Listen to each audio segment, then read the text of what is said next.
Bismillahirrahmanirrahim. Assalamualaikum warahmatullahi wabarakatuh. Alhamdulillah wassalatu wassalamu ala Rasulillah wa ala alihi wa sahbihi wa man walah wa ba'du. Fa ya ibadallah usi nafsi wa iyyakum bitaqwallahi faqad fazal muttaqun fala tamutunna illa wa antum muslimun. Faqala ta'ala ya ayyuhalladzina amanu taqullaha haqqa tuqatih wa la tamutunna illa wa antum muslimun. Teman-teman sekalian, saudara-saudariku, alhamdulillah kembali kita diberikan nikmat oleh Allah Subhanahu wa taala. Yang paling besar adalah nikmat hidup sampai saat ini. Karena di antara saudara-saudari kita ada yang telah kembali kepada Allah Subhanahu wa taala, dan kita doakan semoga seluruhnya jika dia muslim diampuni dosa-dosanya oleh Allah Subhanahu wa taala, dan mudah-mudahan juga diberikan rahmat oleh Allah dan diterima semua amal salehnya. Untuk kita yang masih hidup, perbedaan aktivitas, profesi itu hanya muka dunia saja. Toh seluruhnya itu peluang untuk beramal saleh. Saya lihat sebagian teman-teman kemarin ada yang dilantik di dewan, ada yang sebagian lagi beraktivitas, ada yang ke Palu, ada yang ke beberapa tempat, ada yang berdagang, berbisnis. Itu hanya muka dunia saja gitu. Ya, pada akhirnya itu adalah peluang untuk beramal saleh.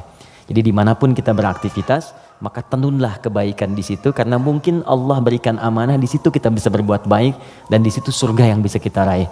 Maka jangan sampai ketika Allah titipkan kita sia-siakan peluang itu, karena tidak semua orang bisa mendapati itu semua. Saya turut mendoakan apapun yang kita kerjakan semoga diberkahi oleh Allah Subhanahu wa taala. Teman-teman sekalian, hari ini saya spesial ingin berikan kesempatan untuk diskusi kita.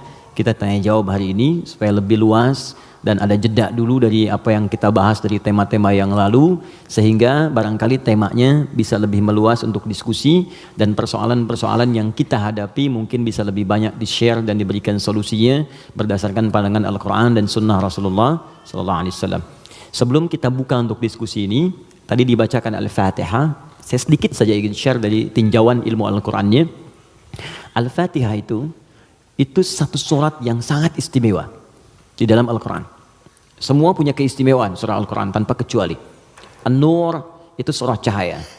Jadi kalau teman-teman ingin dibimbing oleh Allah punya cahaya dalam hidup, ya cahaya dalam berperilaku, bagaimana Allah membimbing kita supaya pandangan kita dapat bimbingan dari Allah, pendengaran dapat bimbingan. Itu ada 10 bimbingan utama di surah An-Nur. Ada cahaya di alam kubur, itu surah Al-Mulk. Orang yang biasa senang baca surah Al-Mulk, nanti itu diberikan cahaya ketika dia masuk di alam kuburnya. Silakan kalau nggak percaya buktikan rajin Al-Mulk, nanti saat masuk ke alam kubur akan terasa gitu. Kemudian ada lagi yang saat di hari kiamat, surah Al-Baqarah dengan Ali Imran. Al-Baqarah Ali Imran itu spesial, dia bisa jadi pelindung saat ketegangan hisab. Ada yang suasana tegang, orang udah nggak peduli, yang penting pengen dihisab aja. Ya, nanti ada 7 golongan santai aja, tapi di tenda besar. Santai, ya sab'atun yadhilluhumullahu fi dhillin yauma la dhilla illa dhilluh. Ada 7 golongan yang saat di hari kiamat tenang aja mendapat naungan Allah, saat semua umumnya orang gelisah. 7 golongan ini ada al-imamul adil, imam yang adil. Ada kemudian yang paling indah itu rajulun, seorang laki-laki, atau syambun qalbuhu muta'alliqan bil masajid.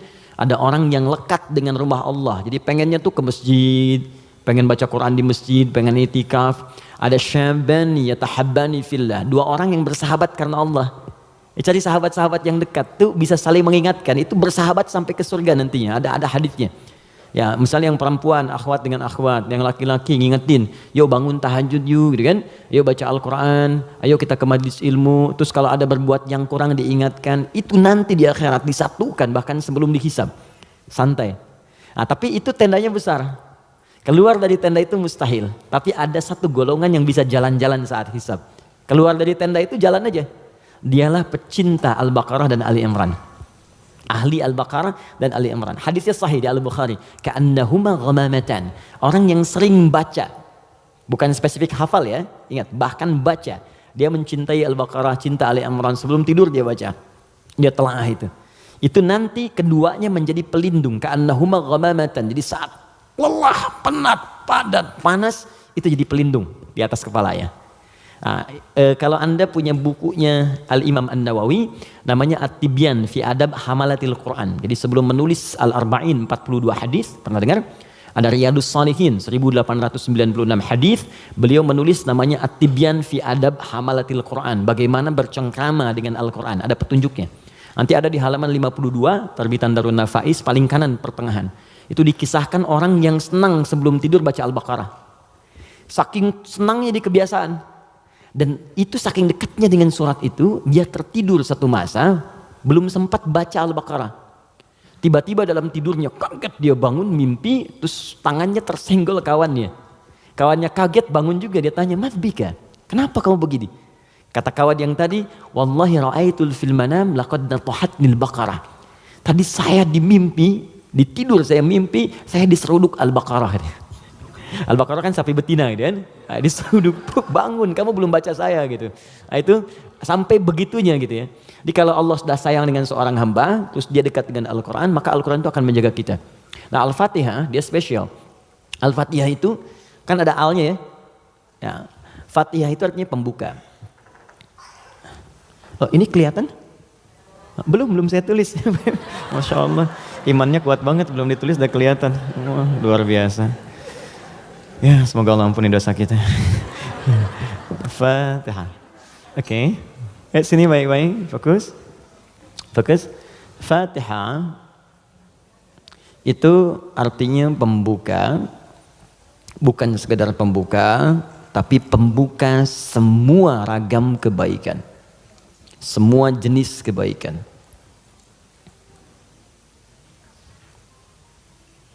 Nah, sebelum ada kalimat Fatihah ini masuk alif lam. Kalau kita belajar gramatikal bahasa Arab di ilmu nahwu khususnya, ya ilmu nahwu. Jadi ada 4 turunan bahasa Arab itu. Jadi ada nahwu, ada sharaf, kemudian sharaf 12 turunannya, ada balaghah, balaghah 3 turunannya. Ada ma'ani, bayan, badi'. Ma'ani itu untuk memilih kata sehingga diksinya tepat untuk diungkapkan. Kayak kita mau bicara ke orang dewasa dengan anak kecil, anak muda beda kan? Bahasa milenial dengan bahasa yang senior lain ya. Nah, itu ma'ani. Bayan cara mengungkapkannya supaya jelas. Badi untuk memperindah kalimat supaya nyaman diterima. Jadi kalau kita mengajar seperti orang tidak tergurui, memerintahkan tidak tersinggung untuk kemudian diarahkan. Itu badi ya namanya.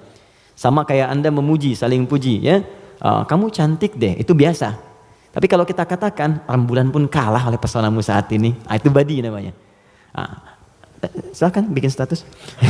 Arud. Yang terakhir arud. Arud itu sebetulnya ilmu untuk bikin puisi di Arab. Ada 16 rumusnya. 16. Jadi disebut bahar namanya. Ada tawil, tawilun lahulun al-buhuri fadailu fa'ulun mafa'ilun fa'ulun mafa'ilu. Ada rajaz. Ya mustaf'ilun mustaf'ilun mustaf'ilun mustaf'ilun mustaf'ilun mustaf'ilun. Sautus safiril bulbuli hayyaja qalbi thamili al-ma'u wa zahru ma'a zahri lahdhil muqali fa anta yasali dari wa sayyidi wa maulali fa kam tayyibuli ghuzailun uqayqali qataftuhu min wadatin fi hadhar rajuli fa qala la la la faqad ghada muharwili wal walad wali wali ya wailali fa qultu la tuwalwili fa bayyinu lu'lu ali qalat lahu hina kadza inna radidul muqali kahatan ka khailali tabtabitam tabtabuli. Coba diulang. Itu orang Arab. Cuma nanti belakangan itu bisa jadi rumus untuk bisa membedakan cara baca Quran dengan cara bacaan di luar Quran. Bisa. Di puisi itu kan puisi Arab ada qasidah namanya. Ya qasidah itu asalnya bukan yang pakai rebana, bukan. Ya qasidah itu kalau puisi ada 7 bait disebut qasidah. Misal, rumusnya madid, mufa'alatun fa'ilatun tala'al badru alaina min thaniyatil wada', itu asalnya qasidah. Dari bait puisi rumusnya madid. Ya, tapi orang jahiliyah dulu pun saat masuk Islam itu nggak pernah baca Quran dengan langgam-langgam ini. Ya, pernah ada riwayat sampai Nabi misalnya imam baca Quran dengan madid. Ya, tala'al badru alaina wadduha wal laili idza saja. Kan enggak kan? Jadi sejahiliyah-jahiliyah mereka pun itu nggak pernah digunakan langgam ini untuk baca Al-Quran karena memang beda. Nah, jadi kaidah makanya nggak bisa musik misalnya sekarang lagunya dipakai untuk baca Quran, itu nggak bisa. Karena beda, ya beda ininya, apa namanya, frekuensinya lain. Nggak ada kan imam baca sekarang, iyyaka na'budu wa iyyaka nasta'in, nggak ada kan? Ya bisa sih bisa, cuman enggak gitu ya, kan nggak enak kedengarannya. Nah, itu ilmunya arud namanya. Dan ini ilmu bisa digunakan untuk mengukur pahala yang diberikan oleh Allah. Nanti lain waktu kita bahas. Nah, di ilmu nahwu ada al. Al ini punya dua arti secara umum. Satu disebut ta'rif, ma'rifat. Ma'rifat. Ma'rifah. Yaitu huruf yang ketika melekat pada kalimat menunjukkan sesuatu yang khusus, spesifik. Kalau di bahasa Inggris, the mungkin ya, artikel the. Car, mobil, umum. The car, yang ini nih, bukan yang lain. Pen, umum. The pen, yang ini, bukan yang lain. Nah, itu dalam bahasa Arab al namanya. Jadi kalau ada al, yang dimaksud yang ini, khusus, spesifik, bukan yang lain. Al pertama yang melekat pada Al-Fatihah, berfungsi ma'rifah, menunjukkan sesuatu yang khusus. Surah ini adalah surah pembuka yang sangat khusus, karena dia disusun khusus untuk membuka surah-surah dalam Al-Quran. Jelas? Semua ayat Quran itu baik, dan pembuka kebaikan di ayat-ayat Quran disebut dengan Al-Fatihah. Jadi kalau Anda belajar Al-Fatihah dengan baik, maka Anda akan temukan bahwa surah ini khusus ditempatkan membuka untuk semua untayan ayat-ayat Al-Quran. Yang kedua, al di sini kenapa disebut Al-Fatihah? Karena surah ini khusus ditempatkan untuk membuka bacaan dalam sholat. Jadi ketika kita mulai takbir, Allahu Akbar, rukun bacaan pertama dalam sholat itu Al-Fatihah. Jadi kalau bapak, ibu, teman-teman, ikhwan, akhwat tidak baca iftitah, itu sholatnya masih sah. Karena sunnah hukumnya. Tapi kalau Anda sengaja nggak baca Al-Fatihah, maka Anda mengulang sholat, batal hukumnya. Jelas? Nah, yang dahsyat yang mau saya sampaikan, ini rahasianya. Awas, saya fokus ya, ini rahasia dan diantara kita saja. Oke.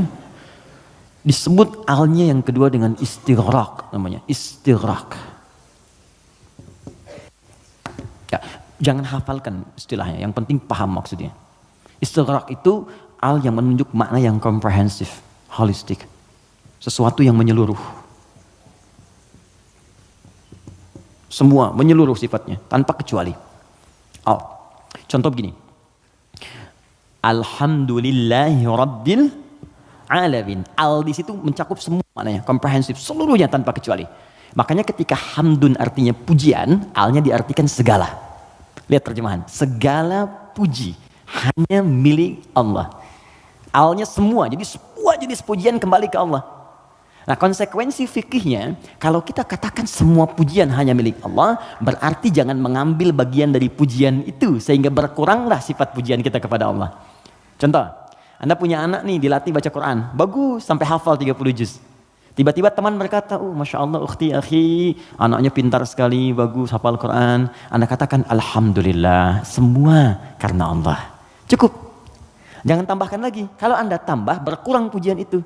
Ya, saya juga berdoa sih, malam-malam saya doakan, terus saya latih juga, kirimkan pada guru yang baik, itu jadi wasilah. Nah, itu berkurang. Jelas ya?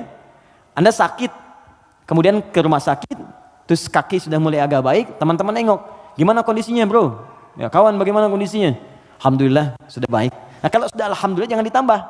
Ya walaupun sedikit, ya walaupun meskipun barangkali itu hilang semua, karena ada al. Nah sekarang masukkan ke sini. Tadi teman kita baca Al-Fatihah, fungsi yang kedua, dia ini. Istighraq menunjuk pada makna semua tanpa kecuali. Kalau digabungkan dengan makna ini rahasianya. Pembuka jenis kebaikan. Masuk al di sini. Maka surah Al-Fatihah, seluruh ayatnya, kalau dipelajari dengan benar dan diamalkan, dia akan membuka semua jenis kebaikan yang diharapkan dalam hidup. Orang ingin sukses, pelajari Al-Fatihah, maka akan dibuka kesuksesan. Ada yang sakit, ingin mendapat kesembuhan cepat, pelajari Al-Fatihah. Di situ ada rahasia bagaimana mendapatkan kesembuhan cepat dari Allah. Orang ingin rezeki, ingin ilmu, pelajari Al-Fatihah. Maka di situ ada nilai-nilai kebaikan yang cepat dibuka. Makanya satu-satunya surah dalam Al-Quran yang banyak namanya sesuai dengan objek kebaikannya hanya Al-Fatihah. Dia disebut Asy-Syifa karena di dalamnya ada kandungan untuk mempercepat datangnya kesembuhan dari Allah. Ada kepala suku di Arab dulu tersengat kalajengking Arab. Racun masuk ke dalam sampai sekarat. Secara medis nggak bisa, semua angkat tangan. Datang rombongan sahabat, yang tadinya mampir ditolak, kemudian dikejar. Ada nggak yang bisa menyembuhkan di antara kalian? Satu orang mengangkat tangan. Kata orang ini, insya Allah, bukan saya akan sembuhkan, kalau Allah berkehendak. Dibawa orang ini, kemudian menghadap pada kepala suku tadi, dilihat kondisinya, dibacakan Al-Fatihah. Hanya sekali baca. Tidak diulang, tanpa wasilah apapun, begitu dibacakan, selesai baca, sembuh orangnya. Nah ini pembuka semua jenis, makanya dalam setiap keadaan seringkali dibaca Al-Fatihah, Fatihah, Al-Fatihah. Tapi persoalannya, kok orang dulu bisa sekali baca sembuh, orang sekarang ratusan ribuan kali nggak sembuh-sembuh gitu. Persoalannya apa? Nah rahasia Al-Fatihah ada di ayat kelimanya. Ini yang mau saya sampaikan, ini hadis qudsi di sini. Ya. Ayat kelima, yuk kalau kita hitung dari Bismillah, Bismillahirrahmanirrahim, Alhamdulillahirabbil alamin, Arrahmanirrahim, Maliki yaumiddin. Kelima, Iyyaka na'budu wa iyyaka nasta'in. Saya bacakan hadis qudsinya, ini yang mengiringi ayat ini saat diturunkan.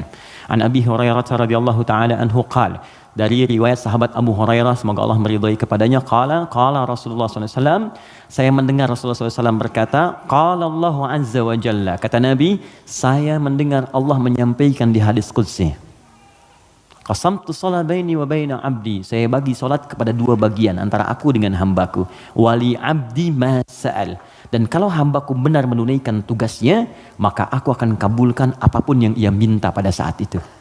Nah ketika menyebut kalimat salat, ternyata yang disebut Al-Fatihah.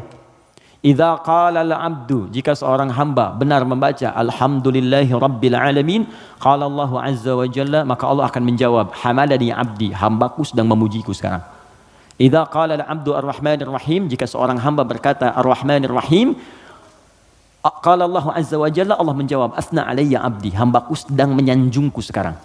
Idza qala al-'abdu maliki yaumiddin, jika hamba membaca maliki yaumiddin, qala Allah azza wa jalla majjadani abdi, maka Allah langsung menjawab, hambaku sedang mengagungkanku sekarang. Gini, maksud kalimat ini di pembuka yang 4 ini, kata para ahli hadis, salah satunya ingin memberikan gambaran kepada kita bahwa setiap beraktivitas rasakan kita dipersaksikan oleh Allah. Itu poinnya.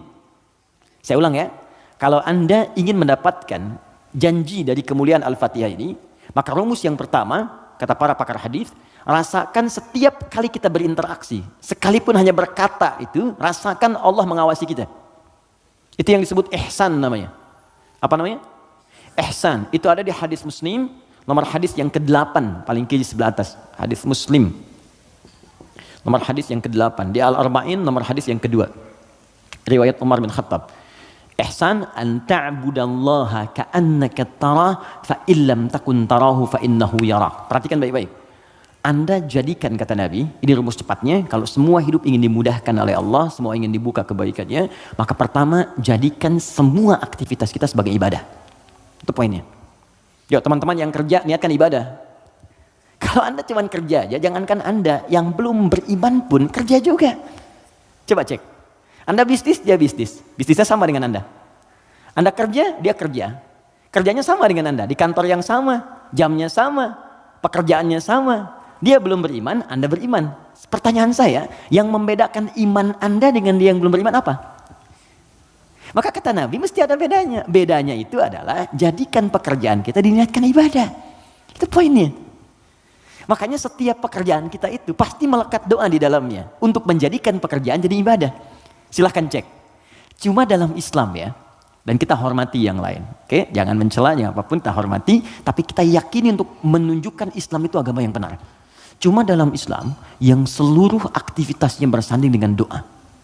Dari bangun tidur sampai tidur lagi. Coba lihat. Bangun tidur kita ada doanya nggak? Ada. Cek. Yang lain tidak. Bangun tidur kita ada doa. Makan ada doanya? Ada. Minum? Ada. Berpakaian? Ada.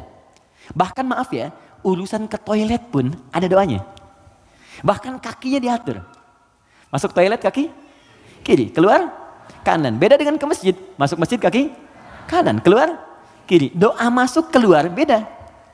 Tuh, bekerja ada doanya. Even kita tidak tahu doanya pun, kata Nabi cukupkan dengan kalimat Bismillahirrahmanirrahim. Kullu amrin dzibalin la yubda'u fihi bi Bismillahirrahmanirrahim fahuwa abtar. Setiap perbuatan baik yang tidak diiringkan kalimat Allah di dalamnya, minimal Bismillahirrahmanirrahim. Paling singkat Bismillah. Minum, Bismillah. Makan, Bismillah. Ya, bekerja, Bismillah. Itu kalau kita nggak ungkapkan itu mohon maaf, nilai ibadahnya hilang. Ya. Nah, apa manfaat menjadikan aktivitas kita ibadah? Di antara manfaatnya, kalau kita menjadikan itu ibadah dan kita merasa disertai, diawasi oleh Allah, maka mustahil Anda akan mengerjakan yang buruk dalam hidup. Mustahil. Ini ada minuman ditawarkan pada Anda. Dan Anda merasa saat akan minum ini, Allah mengawasi kita. Maka mustahil Anda akan menyentuh minuman yang tidak disukai oleh Allah. Mustahil. Demi Allah saya katakan. Nggak akan pernah Anda minum minuman yang dilarang, bahkan mengucapkan kalimat Bismillah. Udah minum aja dulu whiskinya pakai Bismillah biar dosanya kurang dikit. Nggak bisa. Mustahil. Nggak akan Anda sentuh. Pekerjaan juga begitu. Ya, kaki, tangan, teman-teman yang tugas di dewan, nggak akan nyusun anggaran macam-macam. Kenapa? Karena merasa Allah lihat. Nggak mungkin Anda tanda tangan sesuatu, sementara Anda merasa disaksikan Allah. Dan Anda tanda tangan pada yang buruk, mustahil. Oh tapi kan fee-nya besar nih proyeknya. Allah menyaksikan kita. Atau saya istikharah dulu deh biar benar. Jelas ya? Nah, kalau kita merasa disaksikan Allah, kemudian kita berada di track yang benar untuk mengerjakan kebaikan. Jadi dari mulai kepala sampai kaki itu semua baik. Melihat baik, karena takut begitu melihat yang salah Allah lihat nih, malu. Mendengar baik, melangkah baik. Ketika kebaikan ini dijaga, maka terbukalah semua pintu kebaikan. Ini maksudnya. Maka ketika Anda jadikan ibadah, maka perhatikan kalimatnya. Idza qala al-'abdu, ketika hamba sampai pada kalimat iyyaka na'budu. Ya Allah, kepadamu saja, untukmu saja. Perhatikan cara menerjemahkannya. Kami beribadah. Maksudnya kami jadikan semua aktivitas kami sebagai ibadah hanya kepadamu saja. Salat kami hanya untukmu. Puasa kami hanya untukmu. Bekerja pun kami niatkan mendapat ridhamu. Tidur pun kami niatkan mendapat ridhamu. Makanya sebelum tidur kita ada doanya. Kan? Jika Anda benar mengucapkan kalimat ini, iyyaka na'budu, dan kita praktekkan dalam hidup, perhatikan. Wa iyyaka nasta'in. Ya Allah, saya seorang hamba yang pasti punya persoalan dan butuh pertolonganmu. Kalaupun saya punya masalah, pasti saya hanya akan minta kepadamu. Lihat jawabannya. Hadza baini wa baina abdi. Langsung dijawab oleh Allah tuntas. Ini perjanjian antara aku dengan hambaku. Wali abdi. Kalau hambaku benar komitmen dengan perkataannya, mengerjakan semua aktivitasnya sebagai ibadah kepadaku, masalah apapun yang dia minta, aku akan kabulkan. Hadis qudsi. Apapun yang dia minta, aku akan kabulkan. Bahkan ada orang yang belum minta sudah diberikan oleh Allah Subhanahu wa taala, bergantung pada level ibadah yang ia kerjakan. Semakin tinggi, semakin kuat. Nah, kalau Anda kumpulkan jumlah ibadah ini, ada sholat, ada puasa, Anda tingkatkan infak, baca Quran, semakin ditingkatkan semakin tinggi, maka kumpulan ibadah ini disebut takwa namanya. Apa namanya? Takwa. Karena itu ketika Quran menyebutkan kalimat takwa, pasti bersanding dengan ibadah. Coba lihat, sholat ibadah bukan? Kalimat sholat dibuka dengan takwa. Dzalikal kitabul la raiba fihi hudal lil muttaqin. Al-Baqarah ayat 2. Siapa orang takwa di sini? Ayat 3. Alladzina yu'minuna bil ghaib wa yuqimunas shalah. Oke, teman-teman, kita puasa. Puasa ditandingkan dengan takwa. Al-Baqarah ayat 183. Ya ayyuhalladzina amanu kutiba alaikumus syiyam kama kutiba alal ladzina min qablikum la'allakum tattaqun. Yang kemarin haji, semoga Allah terima hajinya. Yang umrah, semoga yang belum segera berangkat insyaallah, ya. Yang gak cukup dengan amin, nabung, siapin schedule yang baik. Oke, sekarang lihat. Kita haji yang umrah, itu muaranya takwa. Buka Quran surah kedua, ayat 197, paling kanan sebelah atas. Al-hajju ashhurum ma'lumat, faman faradha fihinna al-hajja fala rafatha wala fusuqa wala jidala fil hajj wa ma taf'alu min khairin ya'lamhu Allah wa tazawwadu fa inna khairaz zadi taqwa. Semua takwa. Nah, rahasianya di sini. Kenapa kita diminta salat, puasa, zakat, takwa? Karena ternyata takwa itu wasilah untuk mencapai harapan yang kita inginkan. Buka Quran surah kelima ayat 35, paling kanan sebelah bawah di mushaf. Quran surah kelima Al-Maidah ayat 35. Saya kasih rumus cepat, setelah ini kita diskusi. Oke. Ya ayyuhalladzina amanu, hai orang-orang yang telah menyatakan dirinya beriman kepada Allah, ittaqullaha, tingkatkan takwamu kepada Allah. Tadi bentuknya ibadah. Jadi kalau sholat tingkatkan. Maksud ditingkatkan di sini dari yang fardu ke sunnah, gitu kan? Dia bukan menambah bilangan yang fardu. Oh berarti besok aku subuh dari 2 jadi 4 gitu ya Ustaz. Maksudnya tambah dengan yang sunnah. Yo, yang belum duha, yang belum tahajud, tambah, naik ke atas. Ya, puasa tambah, yang dari Senin tambah Kamis. Okay? Kamis, Senin, Kamis, puasa Ayyamul Bid, 3 hari di pertengahan bulan. Tambah lagi misalnya daun, kalau kita mampu sesuai dengan kemampuan. Naik, untuk apa? Teruskan ayatnya. Wabtaghu ilaihil wasilah. Takwa itu gunakan sebagai wasilah untuk meminta kepada Allah apa yang kau harapkan. Teman-teman mau minta apa? Sukses di karir? Nyaman di rumah tangga? Anak-anak sehat? Pintar? Hafal Quran? Kalau Anda punya permohonan tertentu kata Allah, maka sebelum memohon, cari dulu wasilah takwa. Beramal dulu. Dan niatkan amalan itu untuk mewujudkan apa yang ingin Anda mohonkan tadi. Itu rumus. Makanya banyak orang yang mengerjakan ibadah itu diisi dengan doa permohonan. Puncaknya sholat. Makanya sholat disebut sholat karena banyak doa di dalamnya. Coba lihat, waktu kita diminta sholat. Mu'adzan itu pengumumannya, kan itu membuat kalimat bukan cuma sholat. Saya tanya sebentar, yang pengen sukses boleh angkat tangan siapa? Oke. Yeah, it's happening. Oke, yang pengen bahagia? Baik. Yang pengen sukses tapi nggak bahagia, pilih mana? Sukses tapi nggak bahagia atau bahagia nggak sukses? Tidak ada pilihan ketiga dan nggak usah milih. Ini saya satu dulu. Oke, kalau Anda ingin keduanya, sukses dan bahagia, namanya falah di bahasa Arab. Apa namanya? Falahun. Kalau Anda digenggam dan nggak mau Anda lepas, maka disebut aflah namanya. Aflah.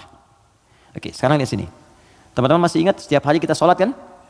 Sebelum kita sholat ada tanda waktu sholat telah tiba. Apa tandanya? Adzan. Yuk kita lihat suara adzan. Begitu Allahu Akbar sampai ke kalimat hayya 'alas shalah. Ayo sholat. Terus Anda bertanya, kenapa saya sholat ya Allah? Kata Allah, saya nggak butuh sholatmu. Kamu nggak sholat pun tidak akan menurunkan statusnya sebagai Tuhan. Cuman kamu butuh dengan sholat itu wasilah untuk minta kepadaku. Kamu sholat hayya 'alas shalah karena kamu ingin dapat falah. Maka dalam suara adzan setelah hayya 'alas shalah apa kalimatnya? Hayya 'alal falah. Kalau sudah digenggam itu aflah namanya. Kata Allah, orang beriman pasti menggenggam kesuksesan. Itu pasti. Jadi kalau orang beriman sukses itu nggak aneh. Yang aneh itu beriman tapi nggak sukses. Aneh itu. Pasti ada yang kurang menerapkan nilai keimanannya. Makanya Allah turunkan surat orang beriman yang sukses itu. Quran surah ke-23. Al-Mu'minun. Perhatikan pembuka ayatnya. Qad aflahal mu'minun. Aflah. Kata Allah, orang beriman itu semuanya tanpa kecuali pasti akan menggenggam kesuksesan dan kebahagiaan dalam hidupnya. Walaupun definisi sukses itu bisa beda-beda. Bagi si fulan ketika aku mencapai posisi ini, bagi yang lain di sini pun aku sudah sukses. Ya, bahagia juga bisa lain-lain. Ya, orang berkata minum kopi udah bahagia, minum teh bahagia. Bahagia itu begini, bahagia itu seperti ini. Tapi Quran tuh memberikan yang pasti gitu. Karena semua manusia itu relatif.